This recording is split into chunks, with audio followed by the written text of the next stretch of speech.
የዓለም ጤና ድርጅትን መግለጫ ሰጥቶበታል። በዚህ ጉዳይ $300,000 ለኢትዮጵያ ደግፋለሁ ብሏል። ኢትዮጵያ ውስጥ አደገኛ ወረርሽኝ ገብቷል።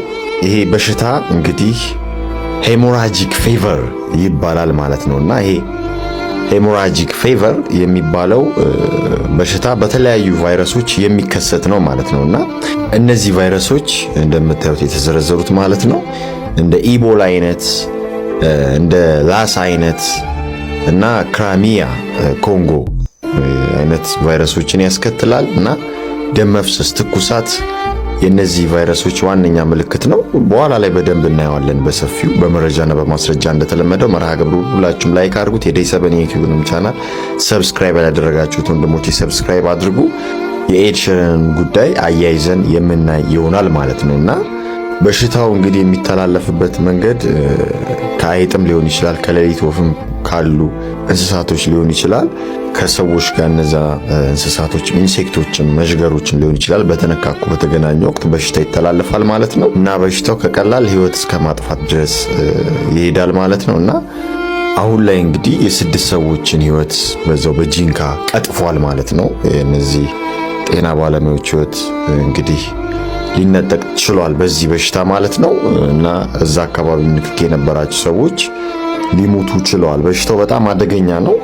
ውስጣዊ የደም መፍሰስ አደጋም ሊፈጥር ይችላል፣ ውጫዊ የደም መፍሰስ አደጋም ይፈጥራል ማለት ነውና የሰዎችን ገጽታ ወደ አስፈሪነት የመቀየር ሁላ በጣም አቅም ያለው በሽታ ነው ማለት ነውና እናየዋለን ሰዎችን ወዴት እንደሚቀይራቸው ምን እንደሚያስመስላቸው ማለት ነው። እግዚአብሔር አሁንም ሀገራችንን ይጠብቅልን። እንግዲህ በመላው ዓለም ላይ ያለ በሽታ ነው። በእርግጥ አሁን ላይ ደግሞ በደቡብ ክልል መታየቱ በጣም አሳሳቢ ነውና ጤና ሚኒስቴርም መግለጫ ይዞ ወጥቷል። እንግዲህ እስካሁን 8 ሰዎች በበሽታው መጠርጠራቸው ተነግሯል እና በዚህ በደቡብ ኢትዮጵያ ክልል የተከሰተው የዚህ ሄሞራጂክ ፌቨር በሽታ ምልክቶቹ ተዘርዝረዋል። በአፍ እንዲሁም በአፍንጫና ሌሎች የሰውነት ክፍሎች የመድማት፣ ትኩሳት፣ ማስቀመጥና ማስመለስ ምልክት ሲኖር ወደ ሕክምና ተቋማት መሄድና በወቅቱ የላብራቶሪ ምርመራ ማድረግ እንዲሁም በሽታው ከታየበት ሰው ጋር ንክኪ ያለማድረግ መጠንቀቅ፣ ሁልጊዜ እጅን በሳኒታይዘር መታጠብ የሚል እንግዲህ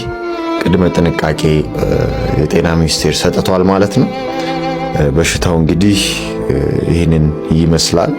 ኢንሴክቶችን በመዥገሮች እንዲሁም ከእንስሳቶችም ወደ ሰው የሚተላለፍ በሽታ ነው እናየዋለን እና የሰዎችንም ሕይወት ቀጥፏል። ልክ በቃ እንደ ኢቦላ አይነት በሽታ ነው ማለት ነውና በጣም አንድ አይነቶች ናቸው እና እንግዲህ ምልክቶቹ ደግሞ እንደነገርኳችሁ እነዚህን ይመስላሉ እና ይውላችሁ የሰው ልጅ ወደ ምን አይነት መልክ እንደሚቀይር ወደ ምን አይነት አስፈሪ ገጽታ እንደሚቀይር ይታያል ማለት ነውና በጣም አደገኛ ነገር ነው ኢትዮጵያ ውስጥ የተከሰተው በዚህ በደቡብ ኢትዮጵያ ማለት ነው። ትኩሳት፣ የደም ግፊት መጨመር፣ የጉሮሮ ህመም፣ የሆድ ህመም፣ ማስመለስ፣ ደም መፍሰስ፣ የቆዳ በሽታ፣ ሽፍታ፣ የውስጥ ደዌም ችግር ይፈጥራል ማለት ነውና እንግዲህ ይሄን ይመስላል ትራንስሚሽኑ እንዴት ከመዥገሮች አልፎ ከዛ በኋላ ወደ ሰው ልጆች ወደ እንስሳቶች ከዛ ከእንስሳት ወደ ሰው ልጅ ከዛ ከሰው ልጅ ወደ ሰው ልጅ እንደሚተላለፍ በሽታው ማለት ነውና አሁን ላይ እንግዲህ ይህ በሽታ ያው ተከስቶ ሀገራችን ላይ እንደነገርኳችሁ ሰው እየገደለ ነው ያለው እና 8 ሰዎችን በበሽታው ተይዘው ለብቻቸው ተደርገዋል ማለት ነው። ፈጣሪ ምሕረቱን ያምጣልን። እንግዲህ በሽታዎች የዲፖፕሌሽን አጀንዳ አላቸው ታውቃላችሁና ይህን እንደ ጥሩ አጋጣሚ ተጠቅመው የዲያብሎስ ስራ አስፈጻሚዎች ብዙ ነገር ውስጥ ሊገቡ ይችላል። ኦርዶ አፕ ወይንም ኦርደር አውት ኦፍ ኬዎስ ፕሮብሌም ሪአክሽን ሶሉሽን በሚሉት ወዴት ሄዳለው መሸሸጊያ የለኝ ምሕረት መጥጊያ ዋሻካል ወነጂ ኦኬ አዲስ ወረርሽን የሚመስል ህመም ተከስቷል ብሏል። አሁን ማምሻውን ማለት ነው ጤና ሚኒስቴር ወደ 8 ሰዎች ላይ የበሽታው ምልክት ታይቷል። በሽታው የታየውም ሞር ወደ ጂንካ አካባቢ እንደሆነ አሁን ሁላችንም ሰምተናል ማለት ነው። ቫይራል ሄሞሬጂክ ፊቨሮች ናቸው ወይም ደግሞ ቫይራል ሄሞሬጂክ ፊቨርን የሚያመጡ በሽታዎች ናቸው ሊሆኑ ይችላሉ ብሎም እንግዲህ አስቀምጧል ማለት ነው ጤና ሚኒስቴር። ቫይራል ሄሞሬጂክ ፊቨር ምንድን ነው የሚለውን ነገር አጠር አድርጌ እነግራችኋለሁ። የጥንቃቄ መልእክቶችንም የበሽታውንም ምልክት በዛው አያይዤ እነግራችኋለሁ ማለት ነው። ቫይራል ሄሞሬጂክ ፊቨር ስንል አንድ በሽታ አይደለም፣ በርካታ በሽታዎችን በውስጡ የሚይዝ የወል ስም ነው ማለት ነው። ለምሳሌ ብዙዎቻችሁ የምታውቁት ኢቦላ ቫይረስ ወይም ደግሞ የኢቦላ በሽታ ቫይራል ሄሞሬጂክ ፊቨር ከሚያመጡ በሽታዎች ውስጥ አንደኛው ነው። ሌላው የሎ ፊቨር ነው። ሁለተኛው ደንጊው ፊቨር ነው። ማርበርግ፣ ክሪመን ኮንጎ ሄሞሬጂክ ፊቨር፣ ሪፍቲ ቫሊ ፊቨር የሚባሉ ሃንታ ቫይረስ በርካታ ቫይረሶችን የሚይዝ የወል ስም ነው። ስለዚህ አሁን ጂንካ የተከሰተው የትኛው ነው የሚለው ነገር ገና አልታወቀም። ነገር ግን ቫይራል ሄሞሬጂክ ፊቨር ሲባል እነዚህ አሁን የጠቀስኩላችሁ ወይ የሎ ፊቨር ሊሆን ይችላል፣ ወይ ደንጊው ፊቨር ሊሆን ይችላል፣ ወይ ኢቦላ ሊሆን ይችላል፣ አናውቅም። ማርበርግ ከነዚህ አንዱ ያመጣው የቫይረስ ዲዚዝ ነው ማለት ነው። እንግዲህ ዋናው የበሽታው ምልክት ከፍተኛ የሆነ ትኩሳት፣ ራስ ምታት፣ ማንኛውም ኦርጋን ሲስተም ስለሚጠቀም ሌላም ራስን መሳት፣ ኮማ፣ ለሞት ሊዳርግ ይችላል። ጉበት፣ ኩላሊት፣ ሁሉም ኦርጋን ሊጠቃ ይችላል። ስለዚህ ኢንትሪ ፖይንታችን የሚሆነው በሽታው ተገኘበት የተባለ አካባቢ የሚኖር ሰው ራስ ምታት፣ ትኩሳት፣ የመድማት ነገር፣ በሰገራ ደም ካየ፣ ራሱ ላይ ቆዳ ላይ ብሩይዝ የሚሆን ነገር ካየ የበሽታው ሰስፔክት ሊሆን ይችላል ማለት ነው። የመተላለፊያ መንገዶቹ እንግዲህ ከሰው ወደ ሰው ይተላለፋል። ከወባ የወባ ትንኝ የምትኖርበት አካባቢ ከሆነ እሷም የበሽታው ዋና አስተላላፊ ናት ማለት ነው። ስለዚህ ራሳችሁን ለመከላከል አንደኛ የበሽታው ተጠርጣሪ ወይም ሰስፔክት ከሆነ ግለሰብ ጋር የሚኖራችሁን ግንኙነት መቀነስ ነው። ሁለተኛ የወባ ትንኝን ለመከላከል ቤድኔቶችን አድርጋችሁ መተኛት ይኖርባችኋል። ሶስተኛ እንግዲህ ከጫካ እንስሳቶች ጋር የሚኖራችሁን ግንኙነትን መቀነስ ነው። በተለይ ፔሪፈሪ ላይ የምትኖሩ ሰዎች ማለት ነው። የትኛው ሄሞሬጂክ ፊቨር ነው የተከሰተው የሚለውን ደግሞ ዲቴይል መረጃዎች እያጣራው ነገራችሁ ነው። ትናንት ማታ ስለ ሄሞሬጂክ ፊቨር ቪዲዮ መስራትን ተከትሎ በዛ ያሉ መልእክቶች በኢንቦክስ እየተላኩ ነው። በጣም ተደጋጋሚ የተላከልኝ መልእክት ሄሞራጂክ ፊቨር ትሪትመንት ወይም መድኃኒት አለ ወይስ የለውም ነው።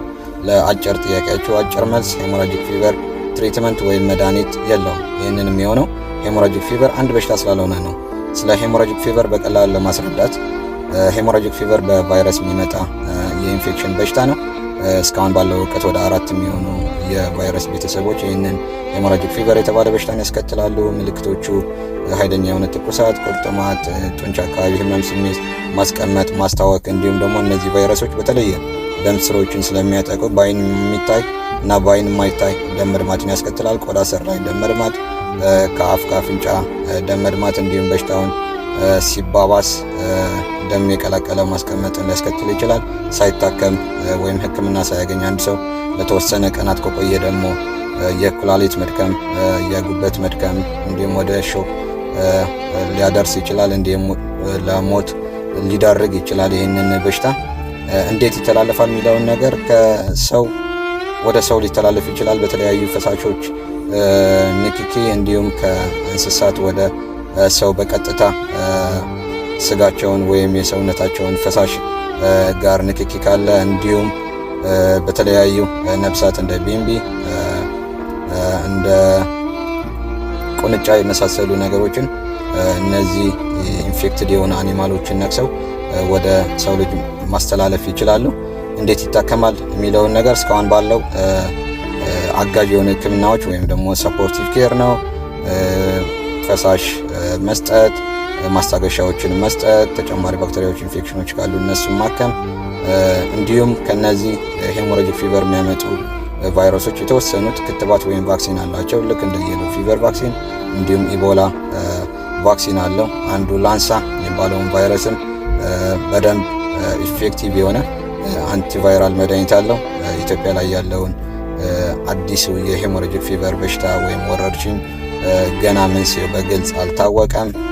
ጥንቃቄዎችን እንድናረግ ይመከራል። በየጊዜው የሚወጡ አዳዲስ መረጃዎችን ይዤ እመለሳለሁ። ቴንኪው። ይህንን መረጃ ለወዳጅ ቤተሰብ እንዲደርስ ሼር ማድረግ እንዳይረሳ።